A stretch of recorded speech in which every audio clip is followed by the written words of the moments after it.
కానీ ఇంత మంచిగా మాట్లాడితే నువ్వేంది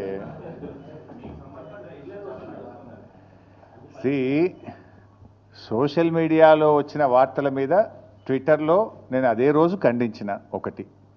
రెండు, చివరికి మా నాయకులు దాసోజు శ్రవణ్ గారు ఎర్రోల శ్రీనివాస్ గారికి చెప్పి పోలీస్ స్టేషన్లో కంప్లైంట్ కూడా ఇచ్చి ఆ కంప్లైంట్ను కూడా నా ట్విట్టర్లో పోస్ట్ చేసి ఇటువంటి ఫేక్ ప్రచారం నమ్మొద్దని తక్షణమే డీజీపీ గారు వీళ్ళ మీద చర్యలు తీసుకోవాలని చెప్పి కూడా నేను రాష్ట్ర డీజీపీ గారిని కోరిన విషయం కూడా మీ అందరికీ తెలిసిందే కదా.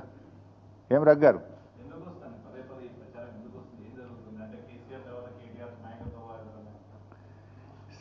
ఆ పంచాయతీ లేదు మా పార్టీలో. నేను చాలాసార్లు కూడా చెప్పాను, మీరందరూ కూడా చూసింటారు. ఒక్కసారి కాదు కొన్ని వందల సార్లు చెప్పి ఉంటాను.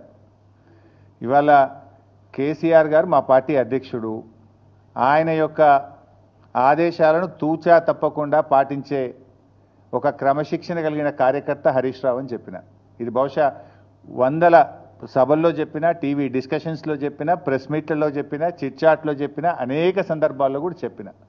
సో మీరు అన్నట్టు కేటీఆర్ గారికి నాయకత్వం అప్పచెప్తే స్వాగతిస్తాను. డెఫినెట్గా ఐ కోఆపరేట్.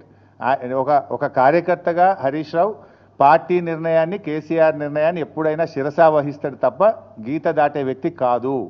ఇది నా 25 ఏళ్ల రాజకీయ ప్రస్థానం చూపిస్తుంది. 25 ఏళ్ళ నుంచి నేను బీఆర్ఎస్ పార్టీలో ఉన్నాను. పార్టీ జెండా పుట్టుక నుంచి ఈ రోజు వరకు కేసీఆర్ గారి అడుగుజాడల్లో వారి సూచనలకు అనుగుణంగా పనిచేసేటువంటి ఒక కార్యకర్తగా హరీష్ రావు పనిచేసిండు, రేపు కూడా చేస్తాడు. Thank you. నేను చాలాసార్లు కూడా చెప్పాను, మీరందరూ కూడా చూసింటారు. ఒక్కసారి కాదు కొన్ని వందల సార్లు చెప్పి ఉంటాను. ఇవాళ కేసీఆర్ గారు మా పార్టీ అధ్యక్షుడు, ఆయన యొక్క ఆదేశాలను తూచా తప్పకుండా పాటించే ఒక క్రమశిక్షణ కలిగిన కార్యకర్త హరీష్ రావు అని చెప్పిన. ఇది బహుశా వందల సభల్లో చెప్పిన, టీవీ డిస్కషన్స్లో చెప్పిన, ప్రెస్ మీట్లలో చెప్పిన, చిట్చాట్లో చెప్పిన, అనేక సందర్భాల్లో కూడా చెప్పిన. సో మీరు అన్నట్టు కేటీఆర్ గారికి నాయకత్వం అప్పచెప్తే స్వాగతిస్తాను. డెఫినెట్గా ఐ కోఆపరేట్.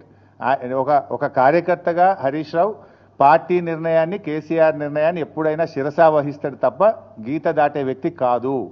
ఇది నా 25 ఏళ్ల రాజకీయ ప్రస్థానం చూపిస్తుంది. 25 ఏళ్ళ నుంచి నేను బీఆర్ఎస్ పార్టీలో ఉన్నాను. పార్టీ జెండా పుట్టుక నుంచి ఈ రోజు వరకు కేసీఆర్ గారి అడుగుజాడల్లో వారి సూచనలకు అనుగుణంగా పనిచేసేటువంటి ఒక కార్యకర్తగా హరీష్ రావు పనిచేసిండు, రేపు కూడా చేస్తాడు.